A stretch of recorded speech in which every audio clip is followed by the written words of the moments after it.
Hello everyone, it's Attacker72 here, and for today, we have got ourselves a bit of a major update that was just added into Mario Kart World with the version of 1.3.0, and this just was added like last night. So within the last few months, I think we know by now that Mario Kart World has been getting a lot of critical reception from fans and critics, and while I really love the game for what it is, since I do enjoy it with friends, and I do play it every few days, but the problem is that it is pretty clear that there are some flaws that is holding back a lot of people from ever buying a Switch 2 or even Mario Kart World in general. I love the game no matter what. I just feel like there are some issues that really needs to be addressed or fixed to the slightest. I didn't talk about the first two updates that had occurred in the last few months, but this third update I want to talk about the most, since I think a lot of people would really want to be talking about this. And now, really, the question is what exactly did Mario Kart World added that fixes many of the issues? Well, from the game's patch notes, there are three things I want to mention the most, two of which involve around the open world, and the third being the online. The first one is this really big one that I think a lot of people can appreciate. Now, the free roam can now display the P-switches that you've already rode over, as well as the Peach medallions that you have obtained within the map. And I don't really have all of them yet, but this is an example of someone getting every P-switch that is currently in the free roam of Mario Kart World. And this right here is a bit of a game changer.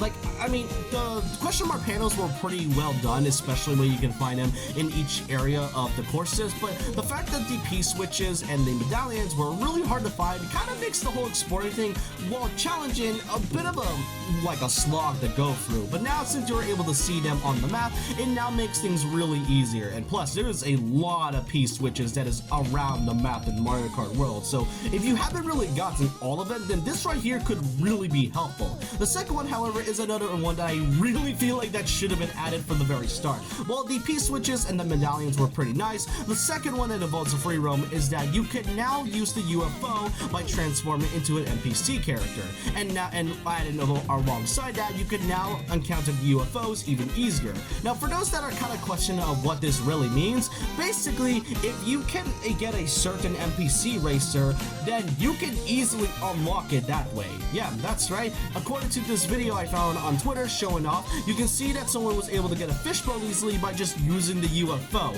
and after that, you just simply unlock the NPC character that way. So this right here is not only a really great way to unlock NPC characters, but now it makes the Kamek item even more stupid and obsolete than it already is. Like, I don't mind the Kamek item, and in retrospect, I stated that it definitely is fun, but it is a bit tedious just to get every NPC racer. So yeah, I'm not gonna get those 9 hours back, especially when I spent 3 hours trying to get fish mode. Thanks a lot, Nintendo. I really find it a fun way now, but for those that haven't really gotten every NPC racer, then this right here can be incredibly helpful for those that have not gotten every character right now. But then there's the third one I want to go over the most, which I think is in anything is the most important, that being the game races when it comes to online. According to the very last part of the patch notes, it stated that further increased the frequency of lap type courses appearing in the selection when choosing the next course in versus races and wireless races. And if you don't know what that means, basically the lap courses have now become more frequent than ever,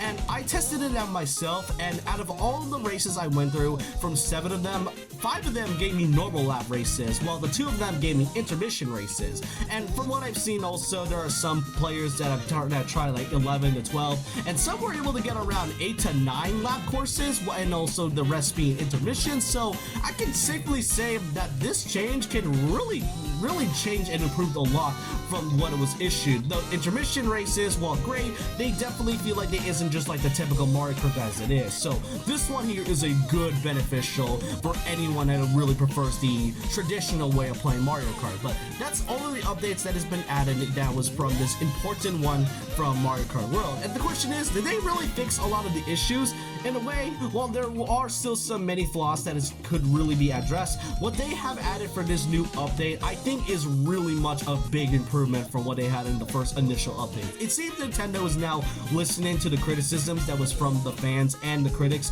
for Mario Kart World, and hey, if they decide to add more things in the future, whether it's like characters or new courses or just anything that is pretty small to give them nice quality of life standards, then I'm pretty sure Mario Kart World can now be seen way more lightly than than what it initially was. But I want to know your thoughts and opinions down below on what you think of these new updates that was added to Mario Kart World. Do you think 1.3.0's new patches changes a lot of what Mario Kart World had initially, or do you think there's still a lot they could really improve upon? Let me know what you think in the comment section down below. And so with that, leave a like, comment, subscribe, hit the notification bell for more videos, follow my Twitter and Instagram, and I'll see you guys next time. And remember, it is once a legend, always a legend.